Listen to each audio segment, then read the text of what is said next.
Hey, what's the deal? Miss your boy Tag from Pro Wrestling Tag. You know what I mean? As of this recording, it is 7:12 p.m. You know what I mean?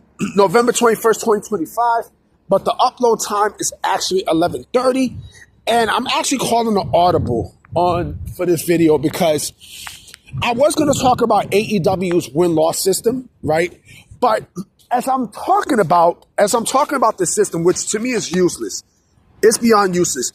I mentioned something about the Young Bucks in there, right? Someone brought up something very interesting about the Young Bucks, right? It's not part of the topic, but this is very interesting. You know, someone on Twitter said how the Young Bucks seem, they're just boring, right? They seem unmotivated, right?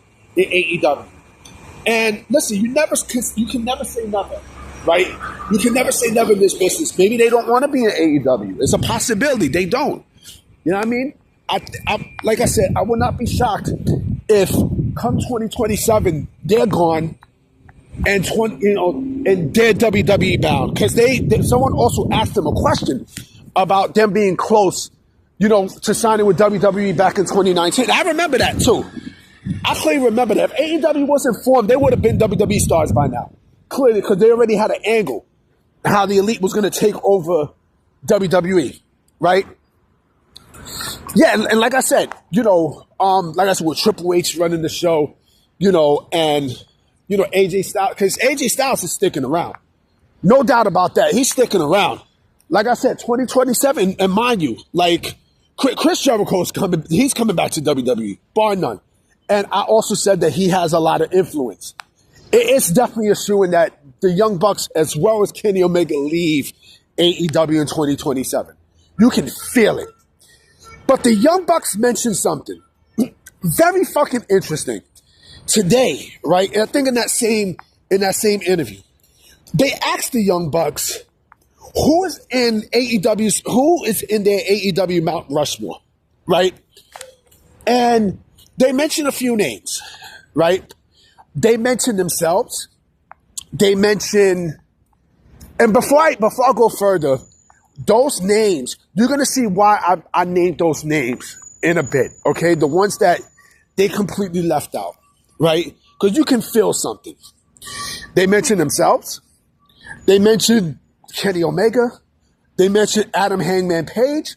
And they also mentioned Jon Moxley. Who else was left off that Mount Rushmore? Who else was left off that list? Let's see, shall we? How about Cody Rhodes, right?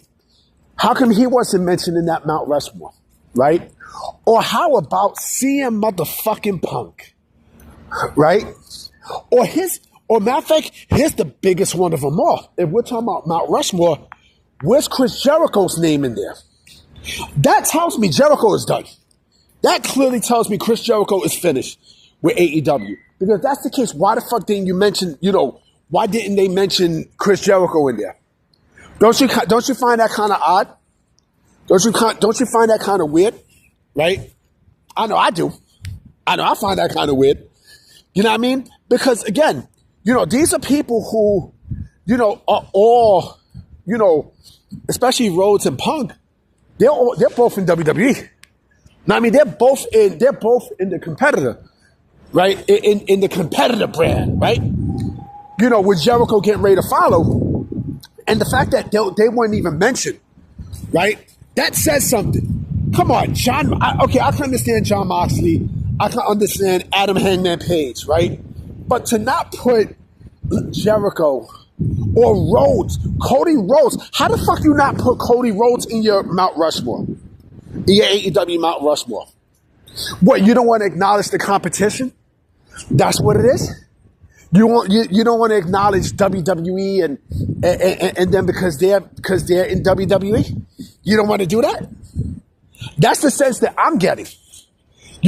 Again, they could have easily said fucking what's his face? They could have said Cody Rhodes. Because Cody Rhodes was also a fucking founding father of AEW. Right? You could have said him. Why didn't you say Cody? Why didn't you say Cody? Come on, you said fucking Jon Moxley. Jon Moxley. Yes, Jon Moxley Yes, John Moxley was a big piece of AEW. Yes. Yes, he was. He was. He was. But you want to mention your boys, right? You want to mention your boys, right? So again, why Cody wasn't in your mentions, right?